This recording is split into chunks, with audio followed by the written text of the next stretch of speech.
Dear friends, आप सभी को मेरे चैनल में बहुत बहुत स्वागत है। जैसा कि आप लोगों को पता है, हर रोज़ मैं इस चैनल पे 10 इंग्लिश के न्यू वर्ड अपलोड करता हूं। और केवल वर्ड ही नहीं, उसका पार्ट्स ऑफ स्पीच क्या है, मतलब नाउन है, वर्ब है, एडजेक्टिव है, क्या है, ये सारा मैं बताता हूं। उसके बाद एक उससे रिलेटेड एक पिक्चर देखते हैं। पिक्चर से रिलेटेड एक सेंटेंस है आपके सामने, और सेंटेंस में क्या ग्रामर का स्ट्रक्चर है वो भी मैं आप लोगों को बताता हूँ। डियर फ्रेंड्स, जैसा कि आप लोगों को पता है कि अगर आप इंग्लिश सीखना चाहते हैं तो उसके लिए मैं आपको कुछ टिप्स देता हूँ। और ये टिप्स है कि अगर एक भी कोई भी टिप्स को अगर आप फॉलो करते हैं तो वो बहुत ही इफेक्टिव होती है। तो वो क्या है, आपके सामने वो टिप्स है। अगर आप इंग्लिश सीखना चाहते हैं तो पहला है कि आपको लाउड रीडिंग करना है, साइलेंट रीडिंग नहीं करना। जब भी अगर आप बिगिनर हैं तो आपको हमेशा लाउड रीडिंग करना है।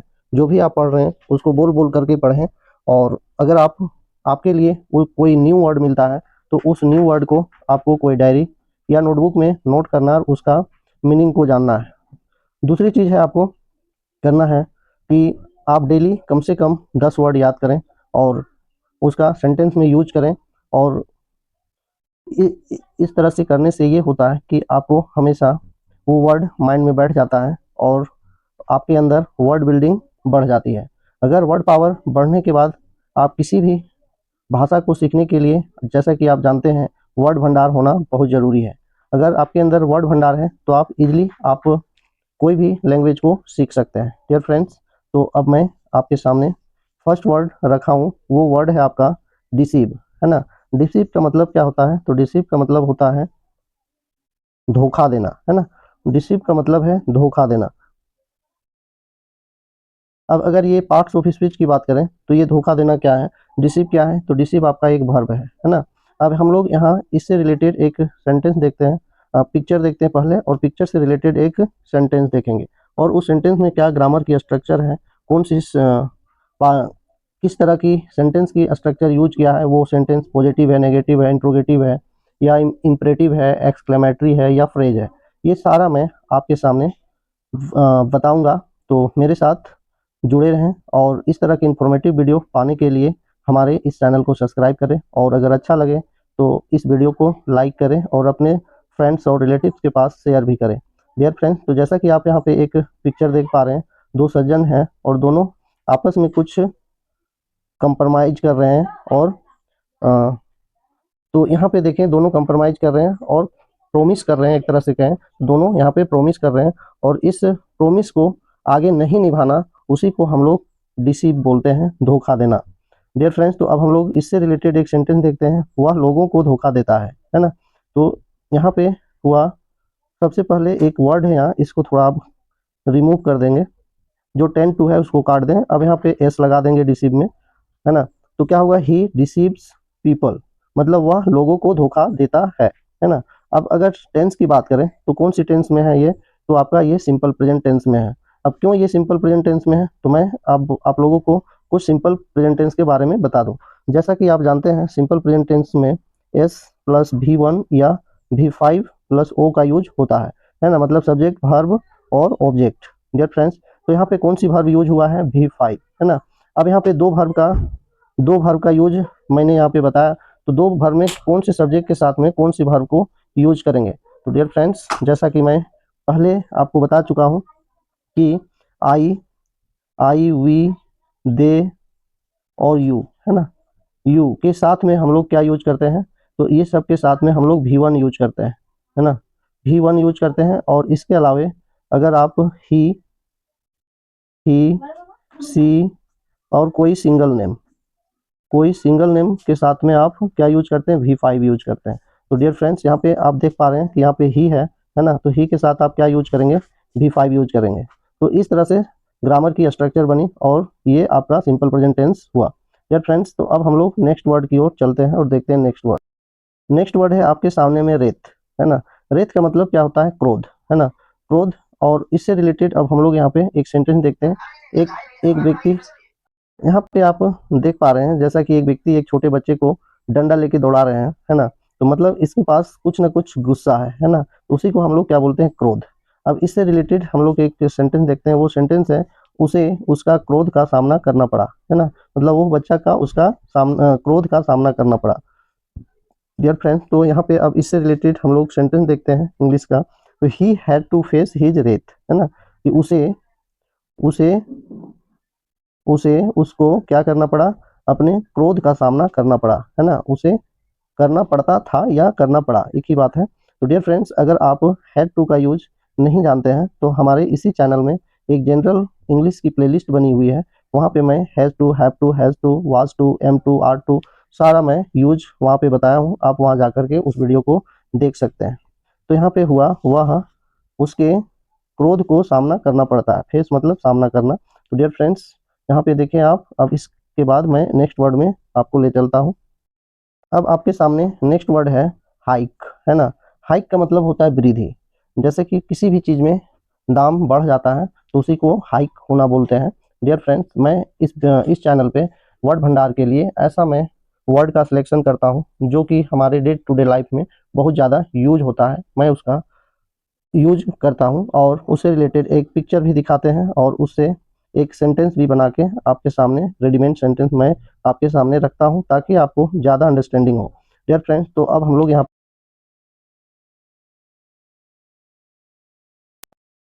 कीमत में असामान्य वृद्धि हुई, है ना। There is an abnormal hike.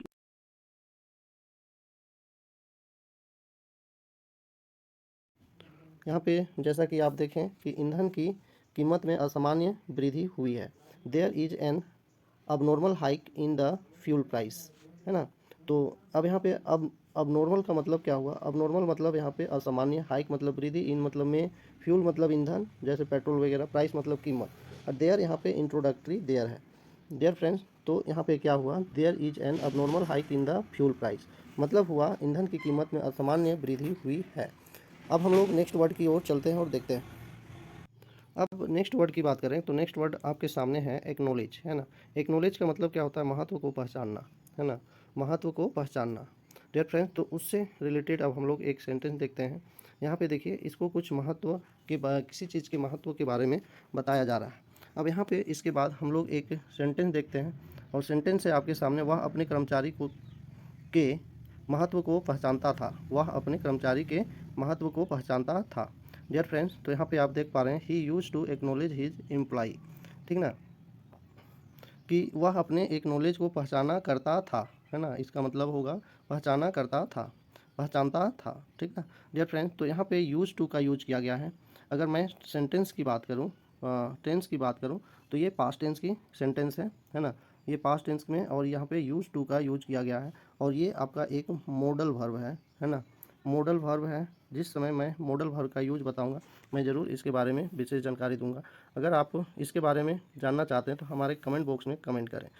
Dear friend, तो वह अपने कर्मचारी के महत्व को समझता था। नेक्स्ट वर्ड आपके सामने है, वह वर्ड है कॉन्सेंट, है ना। कॉन्सेंट का मतलब क्या होता है, तो कॉन्सेंट का मतलब होता है अनुमति, है ना, मतलब अनुमति मिल जाना किसी चीज़ का, तो उसको बोलते हैं कॉन्सेंट। कॉन्सेंट मतलब अनुमति। डियर फ्रेंड्स, तो अब हम लोग यहाँ पे देखते हैं, जैसा कि आप यहाँ पे देख पा रहे हैं, किसी चीज़ का अप्रूवल मिल गया, इसकी अनुमति हो गई, है ना। तो अब हम लोग यहाँ से एक रिलेटेड सेंटेंस देखते हैं।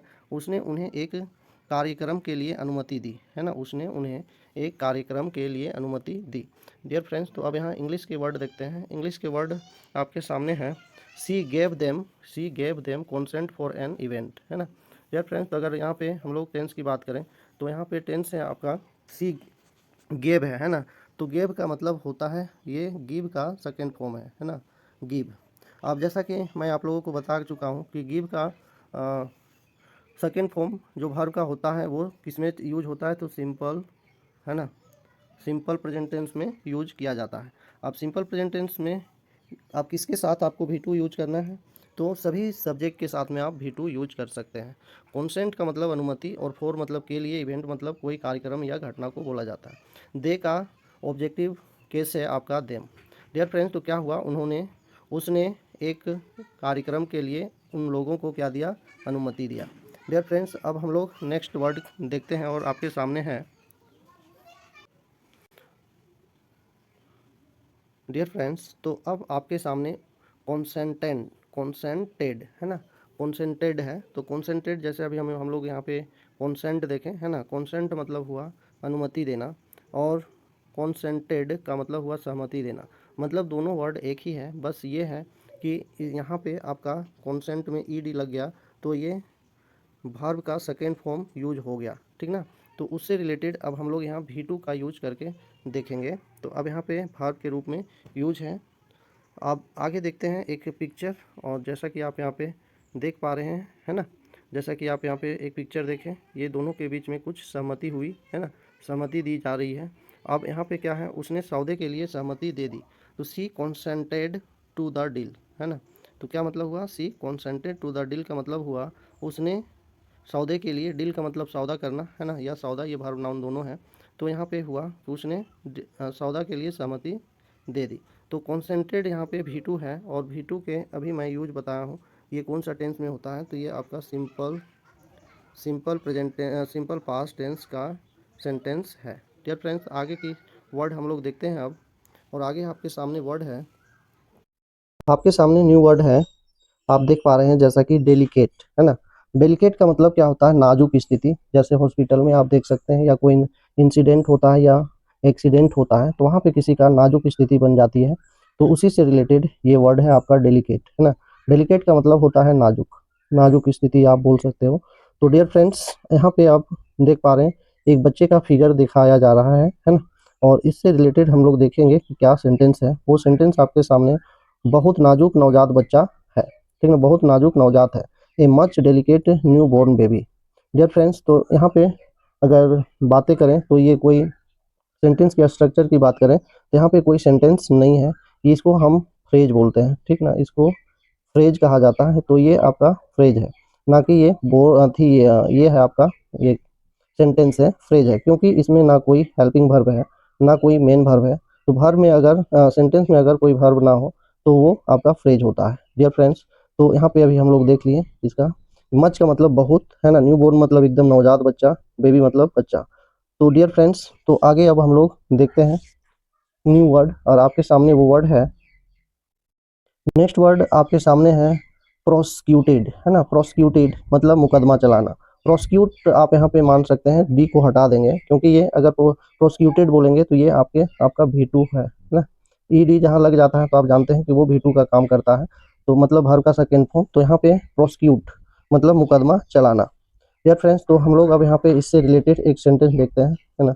यहाँ पे देख पा रहे हैं कि यहाँ पे एक कोर्ट की पिक्चर दिखाई गई है, कोर्ट में जज कुछ मुकदमा के बारे में सुनवाई कर रहे हैं। डियर फ्रेंड्स, तो इससे रिलेटेड अब हम लोग एक सेंटेंस देखते हैं, और वो सेंटेंस है, न्यायाधीश ने उसके खिलाफ मुकदमा चलाया, द जज प्रोसिक्यूटेड अगेंस्ट हिम, है ना। तो यहाँ पे देखें, द जज prosecuted against him. Dear friends, तो इसका मतलब हुआ, जज मतलब न्यायाधीश, प्रोसिक्यूटेड मतलब मुकदमा चलाया, अगेंस्ट मतलब के विरोध, और हिम मतलब उस पर। तो डियर फ्रेंड्स, यहाँ पे जैसा कि मैं आपको बता चुका हूँ कि ये आपका भी टू है ना।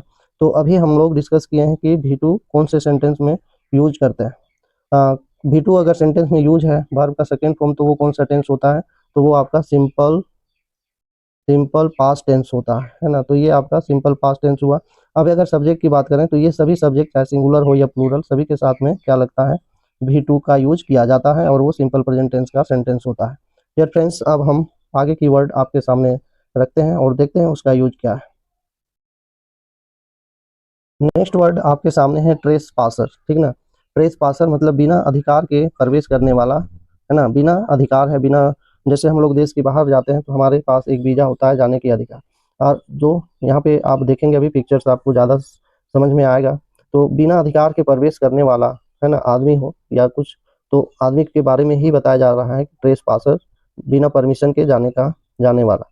डियर फ्रेंड्स, यहाँ पे आप देख पा रहे हैं, ऐसा यहाँ पे ये पिक्चर से दिखाई पड़ रहा है कि यहाँ पे दो देश की क्या है, आपका सीमा लगी हुई है, और इसमें से घुसपैठी की तरह यूज किया जा रहा है एक जगह से दूसरी जगह जाने के लिए। या फिर यहाँ पे आप एक और अनुमान लगा सकते हो कि यहाँ पे क्या है, एक जंगल है जो कि वहाँ जाना मना है, और वहाँ पे जब बिना अधिकार के, बिना परमिशन के अंदर जा रहे हैं। या फ्रेंड्स, तो अब हम लोग यहाँ पे देखते हैं, सेंटेंस है, ट्रेस पैसर अपने जोखिम पर आए हैं, है ना, मतलब वहाँ पे जाना नहीं है और अपने मन से वहाँ पे गए हैं, इसलिए ये सेंटेंस बनाई गई है, the trespasser came at there on risk, है ना। तो डियर फ्रेंड्स, तो अब हम लोग यहाँ ग्रामर की बात करें तो ग्रामर में क्या है आपका, केम, है ना। तो केम का मतलब हुआ कम का सेकेंड फॉर्म है, ठीक ना, कम का सेकेंड फॉर्म आपका क्या होता है, केम। तो यहाँ पे V2 है, केम है, और जैसा कि अभी हम लोग देखें कि वर्ब का सेकेंड फॉर्म आपका सिंपल प्रेजेंट टेंस में यूज होता है ना। तो ये आपका क्या हुआ, सिंपल प्रेजेंट टेंस का सेंटेंस है। रिस्क मतलब जोखिम लेना, है ना। एट मतलब पर। डियर फ्रेंड्स, तो अब हम लोग आगे की वर्ड देखते हैं। तो आगे की वर्ड आपके सामने है, आगे की वर्ड है आपके सामने फॉल, है ना। फॉल का मतलब होता है गंदा होना या गंदा स्मेल करना, जैसे कि शूज वगैरह, आप जिसके शूज का जो सॉक्स है वो महकता है, अगर आप ये तो सभी परिचित होंगे इससे। तो जब वैसा ही कोई दुर्गंध हो, गंदा स्मेल करे, तो उसको फॉल करना बोलते हैं। तो ये आपका हुआ फॉल। फॉल मतलब गंदा होना। जैसे कि यहाँ पे आप पिक्चर में देख पा रहे हैं, एक जूता है, जूता में इतना गंदा स्मेल कर रहा है कि इसको नाक बंद करना पड़ा, है ना। अब इससे रिलेटेड अब एक हम लोग एक सेंटेंस देखते हैं। उसे जूते से गंदी बदबू आती है ना। The shoes has a foul smell, मतलब वही गंदी स्मेल को फाउल बोला जाता है। तो डियर फ्रेंड्स, तो यहाँ पे अगर बात करें तो क्या हुआ आपका, टेंस की बात करें तो टेंस में कौन सा बात है, तो ये प्रेजेंट टेंस आप कह सकते हो, ठीक ना, क्योंकि यहाँ पे हैज है तो हैज का यूज हम लोग प्रेजेंट टेंस में करते हैं। और इसमें अगर बातें करें तो ये एक नाउन के रूप में यहाँ पे यूज है फाउल, है ना। और क्यों ये आप अगर हैज देके प्रेजेंट प्रेजेंट परफेक्ट टेंस नहीं लिखेंगे, क्योंकि यहाँ पे हैज के बाद आपका क्या आता है, हैज और हैव, है ना। हैज और हैव के बाद थ्री थिंग्स आते हैं, है ना। थ्री थिंग्स आते हैं, वो कौन कौन है, नाउन है ना। नाउन है, वर्ब है और एडजेक्टिव है। ये तीन चीज हेल्पिंग वर्ब के बाद आते हैं। डियर फ्रेंड्स, अगर इसके बारे में आप नहीं जानते हैं और आप हमारे चैनल में न्यू हो, तो आप हमारे चैनल में विजिट करें, और हमारे चैनल में एक जनरल इंग्लिश प्लेलिस्ट बनी हुई है, वहाँ पे मैं इसका यूज बहुत ही अच्छे ढंग से बताया हूँ। आप जा करके वहाँ पे देख सकते हैं और इसके बारे में और भी ज़्यादा जानकारी प्राप्त कर सकते हैं। डियर फ्रेंड्स, आपसे मेरी हम्बल रिक्वेस्ट है कि अगर आप मेरे चैनल में न्यू हो तो इस चैनल को सब्सक्राइब करें और बेल आइकन को प्रेस कर दें, ताकि हमारी वीडियो की नोटिफिकेशन सबसे पहले आप तक पहुंचे। डियर फ्रेंड्स, और अभी तक मेरे साथ जुड़े रहने के लिए, और आपको अच्छा लगा इस वीडियो और अपने अंदर कुछ वर्ड पावर बढ़ाएं, तो इस वीडियो को जरूर लाइक करें और अपने दोस्तों, फ्रेंड्स और रिलेटिव्स के पास शेयर करें। अभी तक मेरे साथ जुड़े रहने के लिए दिल से धन्यवाद। Thank you for watching this video.